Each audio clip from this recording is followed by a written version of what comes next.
All right, Shalom. Shalom. First and foremost, want to give all praises unto Yahweh, Bahashem, Yahweh Shai, Bahashem, Kakodash.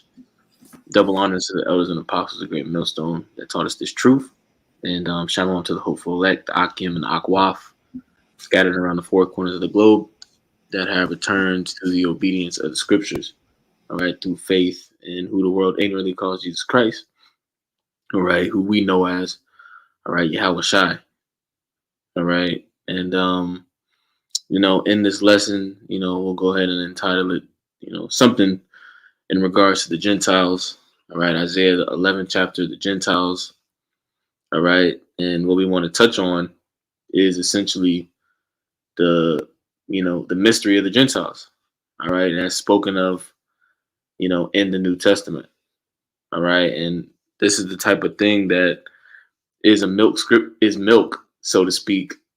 Coming into this truth, but it's a prime example of even the milk of the scriptures, even the milk, even the basic understanding of the truth is far beyond the grasp, all right, and the understanding, you know um, of these people, all right, of mainstream Christianity, and anybody who claims to live by the scriptures. You could claim to live by the scriptures all day long, you could read all damn day long, but at the end of the day, all right, if these mysteries, if these secrets have not been revealed unto you, all right, it doesn't matter. All right, it doesn't matter. It's all about, you know, um, understanding, the secrets and the mysteries, all right, and the prophecies. So matter of fact, we can actually start off in Amos. We'll grab that real quick. That's a foundational scripture. I'll get it real quick. And then if you had any opening precepts, you can grab them as well, bro. But let me get this in Amos 3rd chapter real quick. Okay. All right. This is Amos 3rd chapter, and I'll start at the 6th verse. All right. It says, "Shall a trumpet be blown in the city, and the people be not afraid? Shall there be evil in the city, and the Lord have not done it?" Right. And this is the point of verse 7. It says, "Surely the Lord power will do nothing, but he revealeth his secret unto his servants the prophets." All right. He revealeth his secrets unto his servants the prophets.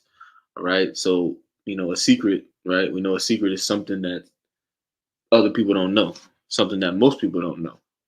Right. And the understanding of these secrets are only available, all right, to, the elect of the nation of Israel.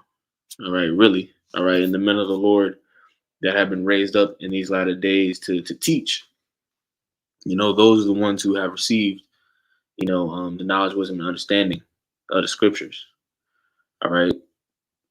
So, without further ado, I just wanted to grab that. Um, Okay.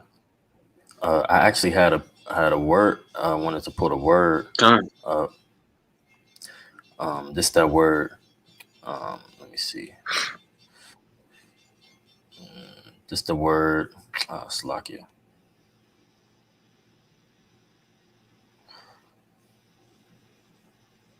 All right. Secrets or secret. All right, and it's Swad. Swad. Uh, H5475. Okay, it says council, assembly, council of familiar conversation, circle, uh, familiar friends. So yeah, and it's a of intimacy with Yahweh. So like the brother was going into, the mysteries are revealed unto the servants, the prophets, man. The those servants or the mysteries, man, the secrets are revealed to them, right? So you have certain things even within a family, all right, that you tell that the outside world they don't know. All right, those are secrets. All right, you have friends that you would account to be family. All right, Jake have that joke going on. If you grow up with another Israelite, all right, you just say, "Oh, that's my cousin. That's my cousin," right? Well, ultimately, man, they're family, right? But they're privy unto the mysteries, All right, and that's what the this understanding is about. Really, to all the Israelites, all right, have that, all right, which they come looking like all nations, as the scriptures prophesy. But you got it, brother. Con, con. Um, Con, if you didn't have anything else, we can go ahead and just go straight into it, man. Um, Before we even hop into Isaiah 11, let's go ahead and let's get the etymology on this word Gentile. I'm right there with you, brother. I had that pulled up. That's the spirit. Because this is like the word Gentile is like a buzzword, when it comes to the scriptures, all right, and the prophecies, all right, and in this, concept, this idea of the Gentiles, all right, was a topic of much controversy, all right, going back to 2,000 years ago when Yahweh Shah was on the scene. You know what I mean? Because you know, due to our history, all right, due to the fact that we have been scattered, all right, and we did,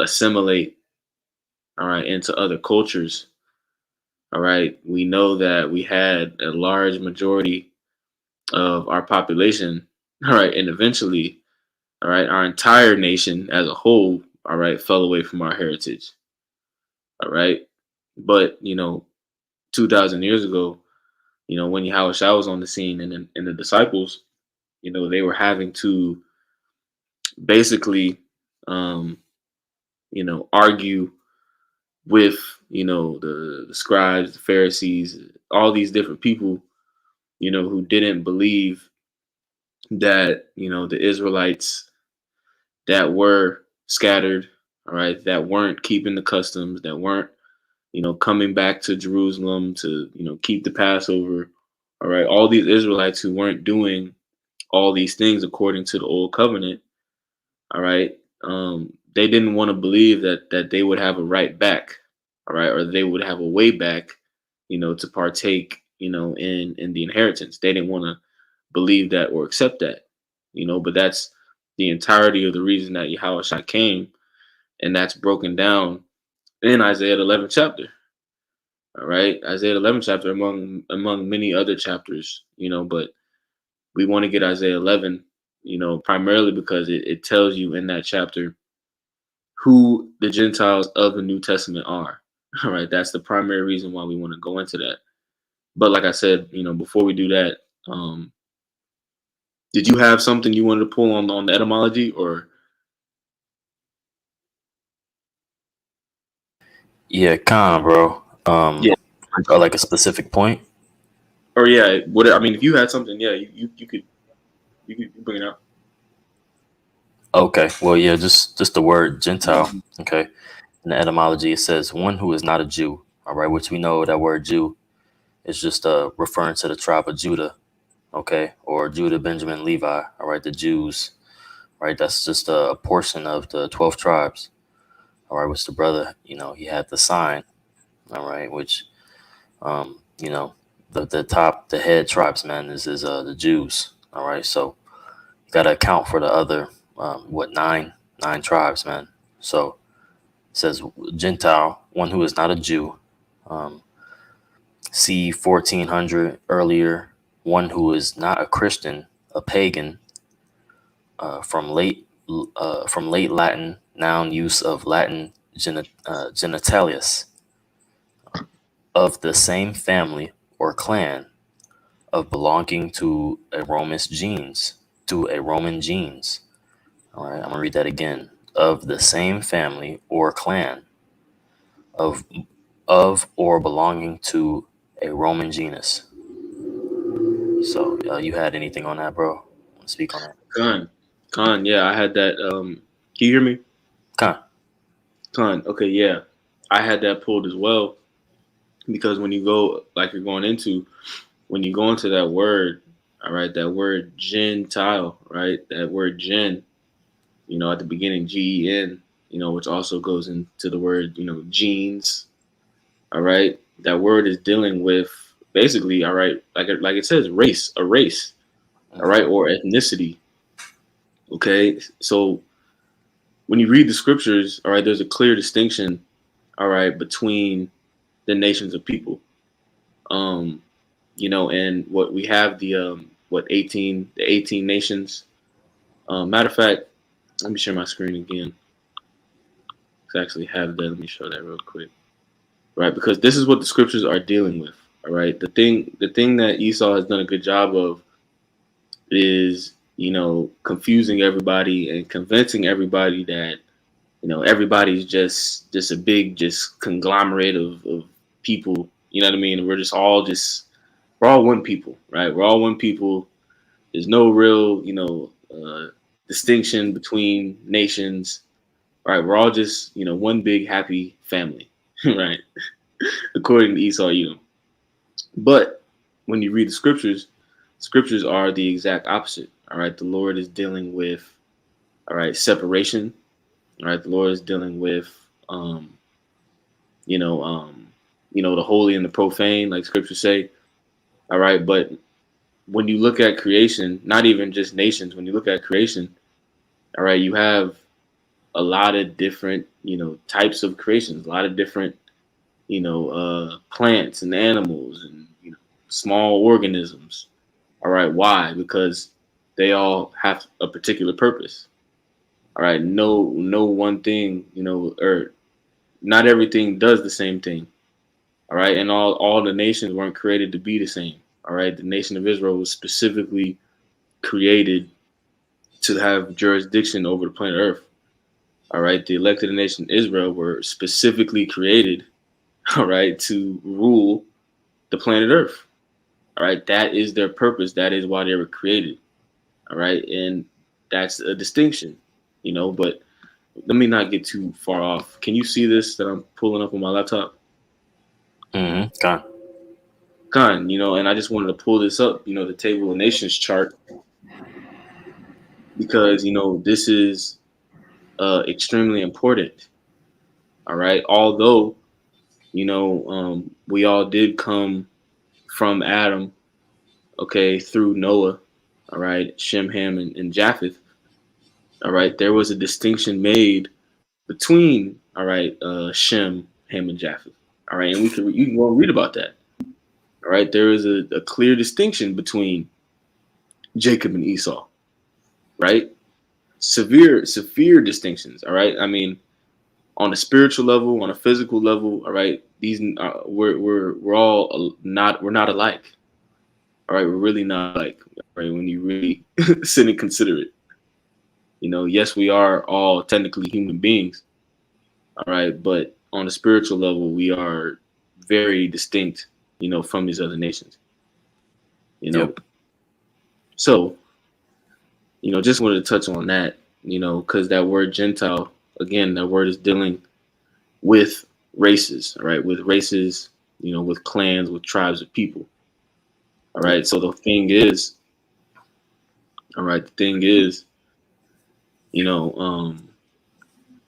when you read the scriptures, you have to understand that there are two types of Gentiles. All right, there are actual heathen, there are actual, Gentiles that are not from the line of Abraham, Isaac, and Jacob. All right, and there are Gentiles that are from the line of Abraham, Isaac, and Jacob. However, they may be acting as if they're not.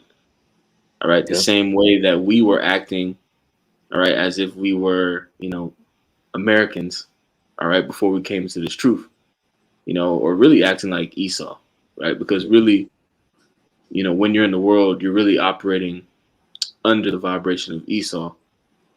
All right, which makes me think of Sirach, the 10th chapter. Let's go ahead and grab that. Let me grab Okay. I had a precept for you, brother. Time. Just referring to the point you made, we getting into the milk, so it's only right. This is pull it up. This is a Second Ezra chapter 6, verse 54. And after these, Adam also, whom thou madest Lord of all thy creatures, of him come we all, and the people also whom thou hast chosen. All right. All of this I have spoken before thee, O Lord, because thou madest the world for our sakes. Right? So the Lord made Adam, all right, but he also had that chosen lineage, come from Adam as well. All right. And that world is talking about Israel. Okay. That world without end. You know what I'm saying? So but yeah, you can get that, brother. I just want to bring that real quick. No, no, Khan, that's perfect precept because later in that chapter it talks about how the Lord don't give a damn about the other nations. you you want to go out? Yeah, let's get all Yeah. that. Yeah, let's get that. Yeah. So Second Ezra 6 and 54 or 55, it says, "All this I have spoken before thee, O Lord, because thou madest the world for our sakes." Verse 56, "As for the other people, which also come of Adam, thou hast said that they are nothing, but be like unto spittle, and has likened the abundance of them unto a drop that falleth from a vessel." Right. And really, this 57 verse, and that's the distinction being made that the brother talked about, man. All right. And to say, verse 57, "And now, O Lord, behold, these heathen, which have ever been reputed as nothing, have begun to be lords over us and to devour us." Mhm. Yeah. Khan, and that shows you that the Lord is just and that the Lord is fair. Because even though the Lord don't give a damn, all right, about the other nations, about the actual heathen Gentiles, right? Even though He doesn't give a damn about them, He still allowed them to have a period of time where they were ruling over us. All right, so that shows you, all the nations got their lot. They got their inheritance. They got their, period of time where they could rule, all right, and do their thing, all right. But ultimately, that's about to come to an end, and that is, that is going to be over very soon, Yeah. and it's going to be climaxed by the downfall of Esau Edom. That's going to be the last time we're ever under any heathen, all right, for the rest of eternity. You know, I got a preset for you, bro. Con. Um, this Luke 21 and 24. "And they shall fall by the edge of the sword, and shall be led away captive into all nations. And Jerusalem shall be trodden down of the Gentiles until the times of the Gentiles be fulfilled." You got it, bro. Hey, man, the water. Like I was just going into, the times of the Gentiles is about to be fulfilled. All right, very soon. All right, and it's about to be over with. All right, and we have been trodden down. All right, for this little season. You know, um, about 400, 500 years. All right, but even before that, although Jake was doing his thing, you know what I mean, in the interiors of Africa and in Europe, although Jake was doing his thing, you know, it still isn't the kingdom.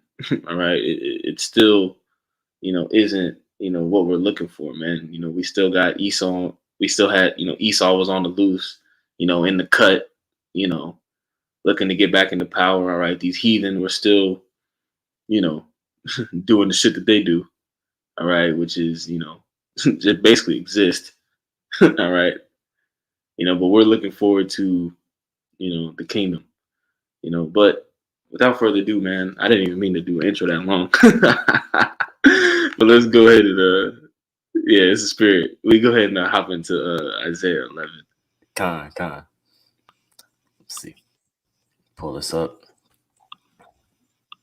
All right. This Isaiah chapter 11, verse 10. All right.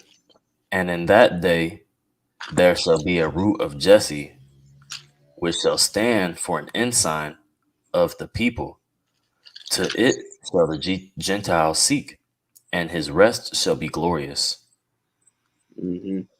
Talking about Yahweh Shai, all right? Talking about Yahweh Shai. You know, Yahweh Shai is of the lineage of David, right? And Jesse is the father of David, all right? So when it talks about a root, All right, it's basically giving you that illustration of a family tree, right? That's where that comes from. The idea of root and a branch. All right, that whole concept comes from the scriptures. All right, but Baba Kashai, could you read that one more time, bro? Con. This is Isaiah 11 and 10. And in that day there shall be a root of Jesse, which shall stand for an ensign of the people. To it shall the Gentiles seek, and his rest shall be glorious.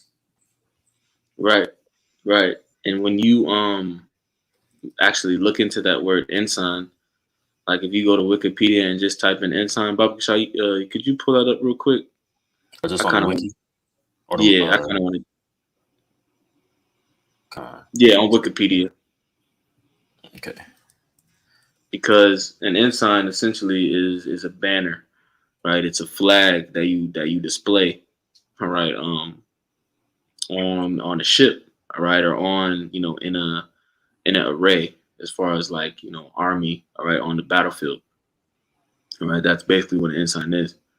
Um, I'll read it real quick. It says Okay.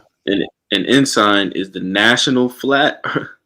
An ensign is the national flag flown on a vessel, all right, to indicate nationality, right? So an ensign specifically has to do with nationality, all right, nations, all right, claiming a particular nation. That's what it's all about, all right. And Yahweh Shem Shai, is the ensign of the nation of Israel. All right, this thing is all about nationality. It's all about race. It's all about clan. All right, like we just went into when we broke down that word Gentile. All right, and that word ensign is just an interesting word. I'll keep reading. It says the ensign is the largest flag generally flown at the stem or rear of a ship while in port. All right, the naval ensign used on warships may be different from the civil ensign or the yacht ensign. Large versions of naval ensigns called battle ensigns are used when a warship goes into battle, right? And we're in a spiritual battle right now. All right, we're in a spiritual battle right now. And what do the scriptures say? Lift ye up a banner, right? Doesn't it talk about that in, I believe that's Isaiah, right? Mm-hmm. Lift ye up a banner on my holy mountain, roughly paraphrasing, right? And that ensign that we're lifting up is this truth, all right? Is this knowledge, wisdom, and understanding? But ultimately, it can all be embodied in Yahweh Shai. All right. Yep. Let me keep reading a little bit. It says national ensigns down there lower. It says in nautical use, the ensign is flown on a ship or boat to indicate its organizational membership. While this includes nationality, it may well indicate more information rather than being a national flag itself. All right. This is particularly common for European and Commonwealth countries. All right. But the point is, an ensign is basically all about nationality. It's all about claiming, all right, a particular nation. All right. And the scriptures are only dealing with a particular nation. All right. The nation of Israel. Okay. Yahweh Shai is that banner. He is that ensign. That's why the Lord said, out of his own mouth, I come, for the lost sheep of the house of Israel. It's all about Israel. We can go back. Baba Kushah, if I could say too, and that ensign, uh, it's also what's part of what's on the flag, man. It usually represents the state of a nation or something that they have overcome. It can also be used for war, right? But something that's on us is curses, all right, and that's a sure sign as well. So that's really what is bringing us, showing us to be who we are. Is that the curses are on us as well? But one of the of course, with curses come blessings, right? Because that's one of the ways we wouldn't be able to identify ourselves if we didn't have the curses on us as the chosen people. So that's also it's bittersweet, right? But that's with the curses come the blessings. So, that's just I want to state that as well. Con, con, con. And I believe the word also goes into a signal. All right, a signal. Mm. Right. So Yahweh Shai is that signal. The coming of Yahweh Shai was a signal. All right, to those who had eyes to see and ears to hear. That the promises were confirmed. That the promises were going to come to pass. All right. That's why you know the scriptures foretell about Yahweh Shai so much because he was that signal, all right, that the kingdom, was at hand, that the kingdom was coming, all right. And a signal, when you consider a signal, I mean, a whole point of a signal is to communicate, something, all right, to deliver a message, all right, you know. But we can keep rolling. Could you read that verse one more time, Baba Shah? Yep. Isaiah 11:10. And in that day there shall be a root of Jesse, which shall stand for an ensign of the people. To it shall the Gentiles seek, and his rest shall be glorious. Right. To it shall the Gentiles seek. Right. There's that word. Right. There's that word. You want to click on that word, Baba Shah, bro? Yeah. Gentiles or seek? Gentiles. Oh, okay. We can get both though, honestly. Kind of. Yeah, I'm like, what that seek talking about? uh okay. This is Gentile, right? Or Goyim, right? Mhm. Goyim, right? Yep. Says nation, people, nation, usually of non-Hebrew people. Uh, which that's cap. Right. Well, it depends. It's different meanings of it. Sometimes it Right. refers to us, and sometimes it refers to the actual other heathen nations. Con. Yeah, we're gonna get into that. We're gonna get into that. Right. Um It says, Slocky, Slocky, I didn't mean to cut you off, bro. "I know you are good." Of Israel, um, of swarm of locusts, other animals, figuratively. Right. See, a foreign nation, hence a Gentile, also figuratively a troop of animals or a flight of locusts. Mm-hmm. Nation, people. That's pretty much. Con, could you click on that you see how on the brown, can you scroll down? Oh yeah, kind of. Can you click on the show all, and we're gonna go through some of that real quick because this is why it's so important to go through the blue letter, but not only go through the blue letter, the Wadi Habashim Yashai for the spirit, because what's crazy is they make this so complicated. Esau makes this so complicated, but Esau knows the truth, Yeah. So when you come in here on this blue letter and it's, giving you all these use cases and, you know, although it is useful to an extent, a lot of it is just smoke and mirrors, man. A lot of it is smoke and mirrors. Esau understands that in this particular chapter, these Gentiles are talking about Israelites. All right, it's talking about Israelites. Okay, in this particular chapter, But the reason that I want to go through this is because it shows the different use cases for this word. All right, and another thing to consider is in the Hebrew. All right, you have different words for the word nation. Right, you have gar or goyim, gawa or gawaya. You know, and then you also have nakar. You have gar and you have nakar. Right, and there's actually videos. I believe the Apostle Gabar did a video on that like a long time ago. But again, um, matter of fact, let's just go ahead and go through these use cases. I believe it comes up. So I'll read it. I think I could read it. Um, on that first point, right? It says nation, people, right? And we know that.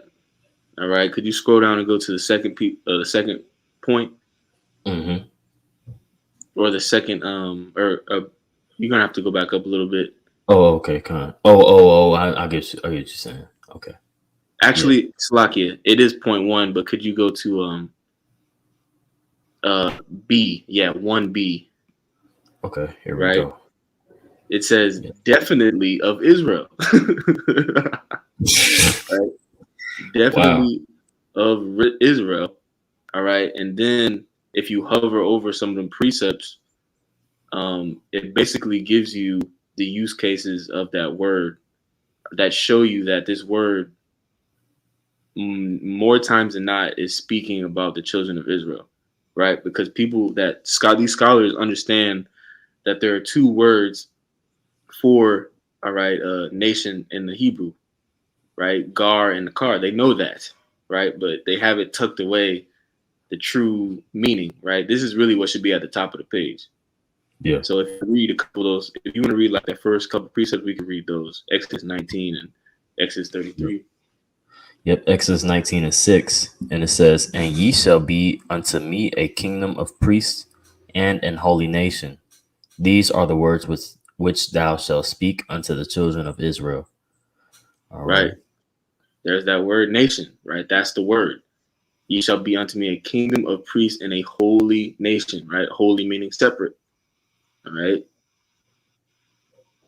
Right. And then there's the word Gaia, Gaia, Kodash, right? So, nation holy, holy nation, Mm-hmm. tomato, tomato. So, now Exodus 33 and 13 says, "Now therefore, I pray thee, if I have found grace in thy sight, show me now thy way, that I may know thee, that I may find grace in thy sight, and consider that this nation is thy people."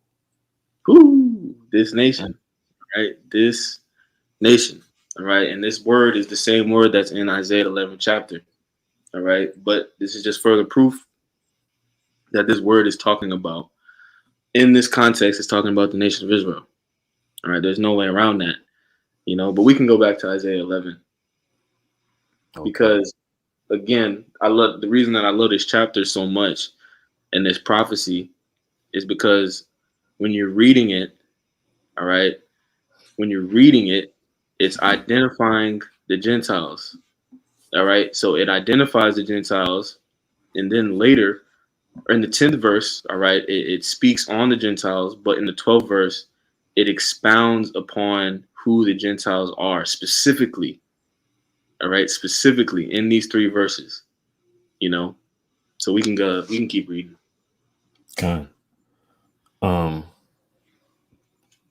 All right. This is verse 11 in Isaiah chapter 11, and it says, the title says, "The Restored Remnant."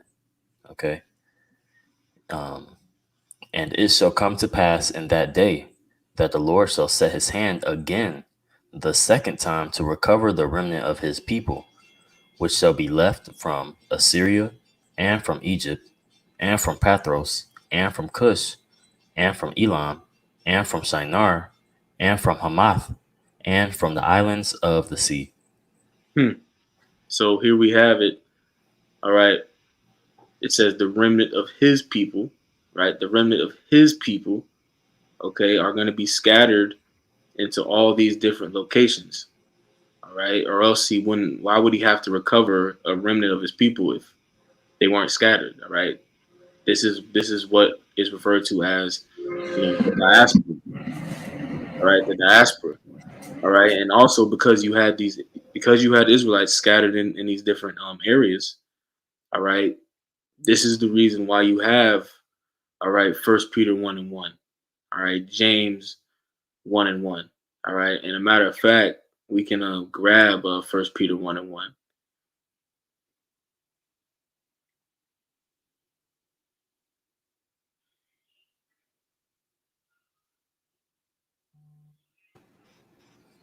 All right, this is First Peter 1:1. Says, "Peter, an apostle of Yahweh Shai HaMashiach, to the strangers scattered throughout Pontus, Galatia, Cappadocia, Asia, and Bithynia, elect according to the foreknowledge of Yahweh the Father, through Yep. sanctification of the Spirit unto the obedience and sprinkling of the blood of Yahweh Shai HaMashiach, grace unto you and peace be multiplied. And that's the point in verse 1. All right, that's the point in verse 1. Obviously, the disciples had an understanding that Jakes were all over the planet Earth. All right, so the letters were addressing those Israelites scattered in those particular places. There's really, it's really as simple as that. You know what I mean? And that links up directly with what we're reading in Isaiah 11. All right, because before we have the actual return of our Lord and the gathering of the elect physically, all right, from the four corners of the planet Earth. Before that happens, we know that the word had to go forth first. All right, the word had to be preached, unto the ends of the earth. All right, and that's what would gather the elect through the Spirit. And that's Baruch. You can get that, and that they talks about that in Baruch 5:5, I think it is. Yep. Let me get that real quick. Oh, I got it, brother. Okay, Con, the water. Yeah, 5:5. That's I believe it. I believe it's 5:5. Yep. It says Baruch 5:5. Arise, O Jerusalem, and stand on high, and look about toward the east, and behold thy children gathered from the west unto the east by the word of the Holy One, rejoicing in the remembrance of Yahweh. Right, rejoicing in the remembrance of God. Right, gathered by the word. Right, so before we're physically gathered, we're going to be spiritually gathered through the word going forth. All right, and the brother highlighted that word remembrance, and that word remembrance is key because, again, what's the topic of the lesson? The topic of the lesson is the Gentiles. Yep. Right, so you had Israelites. All right, you had Israelites that essentially forgot who they were. All right, forgot who they were. They needed to remember who they were. All right, and that's our story. That's our story coming into the remembrance, of our heritage and the remembrance of the legacy of our forefathers. Right. You know what I mean? Through Yahweh Shai. Yep. And just like the apostles, man. Just like the apostles, I'm gonna get it real quick. Because what happened in the book of Acts, man? Right, the apostles they finally had the understanding, right, and of Yahweh Shai and his fullness of his walk, right. When they received the Spirit, they had to acknowledge, that Yahweh Shai was the Messiah, all right, the anointed. Just like now, all right, we lost our heritage, right, that falling away, as it talks about in Thessalonians 2. But now, us coming back unto Yahweh Shai first, we're seeking that ensign as we're going into. So this is Acts 2:5. And there were dwelling at Jerusalem Jews, devout men out of every nation under heaven. It's like the brothers going into, man. We were scattered across every nation, all right, from the east to the west. Okay. And that's New Testament, man, for y'all, for the Christians in the corner of the class, scoffing. Right, in the back with the hoodie on, you know what I'm saying? That's a Mountain Dew. Yeah, right. God. The long ass, pointy ass church shoes. Yep. Man. All right. Matter of fact, before we even get back to that, I wanted to grab back in Wikipedia. Could you type in diaspora? And we'll read a little bit of that too. That has some good stuff in it. Let me see if this is it. Oh, okay, cool. Spelling was on point, kind of. Okay. It says diaspora, right? It says, or diaspora, right? I think it's tomato. It might be tomato. I don't know. But it is a population that is scattered across regions which are separated from its geographic place of origin. Mhm. And that's us. Yeah. Right? That's us. We are separated from our literal, all right, geographic place of origin, which is the land of Canaan, the land of Israel. That is where we, originated as a nation. All right. Although, we did, populate and, you know, um, multiply in the land of Egypt first. All right. Ultimately, the land of Israel is still, all right. That is our original, dwelling place. All right. As a sovereign nation, you know, but you keep reading. Okay. Um, it says historically the word was used first in reference to the dispersion of Greeks in the Hellenistic world, and later Jews after the Babylonian exile. The word diaspora is used today in reference to people who identify with a specific geographic location, but currently reside elsewhere. Yep. Yep. Yep. Yep. You can skip the second paragraph, and I think there was something I wanted to point out in the third paragraph. Okay. It says in contemporary times, scholars have differentiated the different kinds of diasporas which currently exist based on the causes of them, such as colonialism, trade labor migrations, or the kinds of social coherence which exist within the diaspora communities and their ties to the ancestral lands. Some diaspora communities maintain strong cultural and political ties to their homelands. Key right there. Right. Mhm. Some diaspora communities maintain strong cultural and political ties to their homelands. Right. However, that would not be the case for us. All right. That would not be the case for the nation of Israel. And a matter of fact, like we can grab some precepts on that. You can grab they shall fall away from their heritage. That precept was that Jeremiah 17, I believe Yeah, it is. They shall 17, discontinue 16. from their heritage. Yeah. Or is it 17 and 4? Yeah. Okay. It's Jeremiah 17 and 4. And thou, even thyself, shall discontinue from thine heritage that I gave thee, Mm-hmm. and will, man, hold on, Slocky. All right. Jeremiah 17 and 4. And thou, even thyself, shall discontinue from thine heritage that I gave thee, and will cause thee to serve thine enemies in the land which thou knowest not. For ye have kindled a fire in mine anger, which shall burn forever. Yep. Yep. And again, like we're reading in that wiki, all right, the type of diaspora or scattering that we experienced was so was so drastic, all right, was so heavy that we lost our heritage, we lost our culture. And matter of fact, could you just Google definition of the word heritage? Okay, con. Matter of fact, let me see.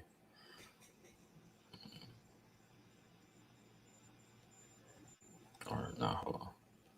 Because I feel like in the Hebrew, we could look at it in the Hebrew too. I feel like that word in the Hebrew might be nachala, because nachala means like inheritance or possession. Yeah, that's exactly. Well, in a dictionary, it goes property that is or may be inherited by an inheritance, a Mm-hmm. birthright, legacy, endowment, endowment. Mm-hmm. Come on, Oh man. damn. Right. So we lost all these things. Right. Ooh, it says estate. It says Yeah. estate. This is more. This is more meat on the bone. It says Mm-hmm. value objects and qualities such as cultural traditions, Mm-hmm. unspoiled countrysides, and historic buildings that have been passed down from previous generations. That's Man, it. That's it right there. uh, You know. culture, customs, tradition, right? A portion. Um, Christians or the ancient Israelites seen as God's chosen people. Ain't that crazy? Woo! That's it. Bring it out. That's it. That's it. So like we're reading, man, we lost. This is all the things that we lost. All right, we lost all these things that is mentioned in this definition. All right, we were completely we were those dry bones, like the scripture talk about. You know, those dead bodies. You know, completely just out there. Who I was about to say, bro, because I was thinking I was holding Hosea 3 and 4 too. We can Oh, get that okay. after. No, we get that Uh, after. You got it. okay. Yeah, this Hosea 8:8. Israel is swallowed up. Now shall they be among the Gentiles as a vessel wherein there is no pleasure. Right. So yeah, just a quick hit, man. The brother brought out like these things was taken away from us, man. So we was, swallowed up, as the scriptures say, Israel is swallowed up, and we was you know, our culture, our heritage, pretty much our inheritance was taken. All right. What did the scripture say? An Ashdod, or what? A bastard shall dwell in Ashdod. All right, they're over there acting like they're the Lord's chosen people, when that's a damn lie, man. So you want to Hosea 8 or 3 and 6, Hosea 3 and 4. 3 and 4. Because just laying back on the point that we lost our political, like I forget how it worded it in that Wikipedia, our cultural and political ties. All right, so we already got a precept going into how we lost our heritage, but this Hosea 3 and 4 really goes into the political aspects of the nation of Israel. Yep. Right. This Hosea chapter 3 verse 4. For the children of Israel shall abide many days without a king, and without a prince, and without a sacrifice, and without an image, and without a ephod, and without a teraphim. Yep. Afterward, oh, you got it, brother. Oh no, you got it. Okay. Verse 5. Afterward shall the children of Israel return and seek to Yahweh by Hashem Yahweh Shai, their power, and David, their king, shall fear the Lord and his goodness in the latter days. That's it. That's it. And that's the point of verse 4. For the children of Israel shall abide many days without a king, without a prince. What is that? That's our political structure. That's our that's the politics. You know what I mean? Because that word politics, oh man. That word politics. Matter of fact, we might as well just grab it. That word, yeah, we'll just grab it. I don't want to butcher it. I will do that. Okay, politics. It says the activities associated with governance of a country or other area, specifically the debate or conflict among individuals or parties having or hoping to achieve power. Let me see. It's basically that first point, right? The activities associated with the governance of a country. All right. So politics is basically dealing with power. All right, dealing with governing people. All right. But in order, to have that, you have to have what? You have to have a government. You have to have a king. You have to have a prince. All right. You have to be a sovereign nation. And those are all things that we lost. Can I get this definition, brother? Oh, sure. It's this is one of the definitions of politics. It says the assumptions or principles relating to or inherent in a sphere, theory, or thing, especially when concerned with power and status in a society. Right. So yeah, that's but the scriptures and the king, right, and the righteousness, right, like under King Solomon and the throne of David, which nobody wants to address, right? We had those 40 years of peace, right, which we had power and status in the society, and that's what the politics or your political system is supposed to provide. It's supposed to provide structure in that structure, right, or order. It creates power and status, right, which you have through politics and right dealings, right. You have trade that goes on, pretty much an economy, right? Social, economical, moral standards, and such forth, man. Mm-hmm. Man, And if I can just add, laying back, you know, we lost all those things. Hmm. However, we are gaining those things back through the through the what's the word I'm looking for? I don't want to use the word resurrection. All right, but the scriptures, the house of David is being built again. Right. The house of David is being rebuilt, which means what? Which means, all right, that's our government. All Yeah. right, and the elected nation of Israel is the governing body of the world to come. And that's something that gets lost in the lost in the sauce, so to speak. But Hmm. when people are out there seeing us, Lord will, we are of that number, man. When people are out there seeing, all right, the prophet, seeing, the men of GMS, and the men of the Lord, all right, they don't realize that they're looking at the future governors, all right, of the planet Earth. All right, they just think we're a bunch of niggas, with attitude, you know. Yep. But we can go back in Isaiah 11, and Right. that was And yeah, the governors are the principles that we're implementing are the law, statutes, and commandments, man.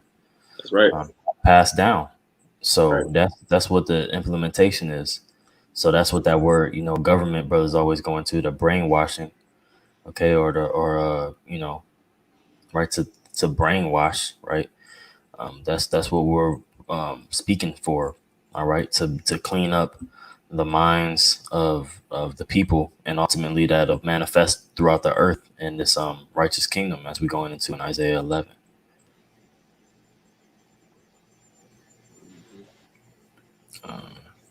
Did you wanted something, or you want to go back to this? Con, we can reverse 12, but before you do, because this is pretty much, we really don't really need to even read like that much of it. We can just do 10 through 12 because, again, I can't emphasize this enough. In verse 10, it brings up the Gentiles, all right? And Mhm. in verse 12, it tells you exactly who the Gentiles are that the scriptures are speaking to, all right? So we can read verse 12. Okay. Let's see, verse 12 in Isaiah chapter 11. And he shall set an ensign for the nations, and shall assemble the outcast of Israel, and gather together the dispersed of Judah from the four corners of the earth. Oh, man. And that's it, man. That's the definition. All right. If somebody asks, all right, who are the Gentiles of the New Testament? Isaiah 11:12. That's the answer. All right, the outcast of Israel and the dispersed of Judah. Right, that dispersed literally goes into the word diaspora. All Yeah. right, they're very similar words. All right, and the outcast of Israel, the northern kingdom and the southern kingdom, the two witnesses. Okay, there's no way around this particular verse. You know, Can I get this for you, bro? Baba Shah. And you got it. Let's see. Uh, And that was all I had. So whatever you got, we can close up after that, or whatever you got. okay. Well, yeah. This brings it home. You can break it down, brother. Con. Um, this is John 7:35. And then said the Jews among themselves, whither will he go, that we shall not find him? Will he go unto the dispersed among the Gentiles and teach the Gentiles? Hmm. Right. Beautiful, beautiful. Was there a point you wanted to make? Well, I mean, that's plain, right? You said the dispersed, right? That's going into the Yep. outcasts, man. The dispersed, the diaspora, all right, and that's like what you said, that diaspora is completely it really aligns with that word outcast, all right? The diaspora, they're synonyms for the most part, all right? It's a scattering, dispersion, okay? Hmm. When you think of something that's casted out, all right, it's thrown, okay? Let me see. I'm gonna pull that back. Oh, matter of fact, I got things. Okay, let me see. Outcast, right? Where it go? Outcast. Okay, yeah. Okay, to push, thrust, chase, overflow, totter, soar, drive away or out, be outcast, cast down. right? To push violently, to be thrust bound, to be cast down. All right. And that diaspora, man, it's just a scattering. Okay. Dispersion. Okay. So that those are synonyms, man. These are identical precepts almost. You know what I'm saying? When it comes to the verbiage that he uses, I'll just read it one more time. It says, "Then said the Jews among themselves, whither will he go, that we shall not find him?" Talking about Yahushua, right? Will he go unto the dispersed among the Gentiles and teach the Gentiles? Okay. So yeah, that's what they was asking. Is he gonna go? And the answer is yeah, man. Went to the Gentiles. All right. That's we're a testament of that. All right. We used to be in a Gentile state of mind, but now we're coming back unto the law, statutes, and commandments, and preaching Yahweh Shai. Right. Right. That's it, bro. That's it. So, unless you had any other precepts, Now that's Lord willing, this video was edifying. With that, we'll say shalom. all right. Shalom.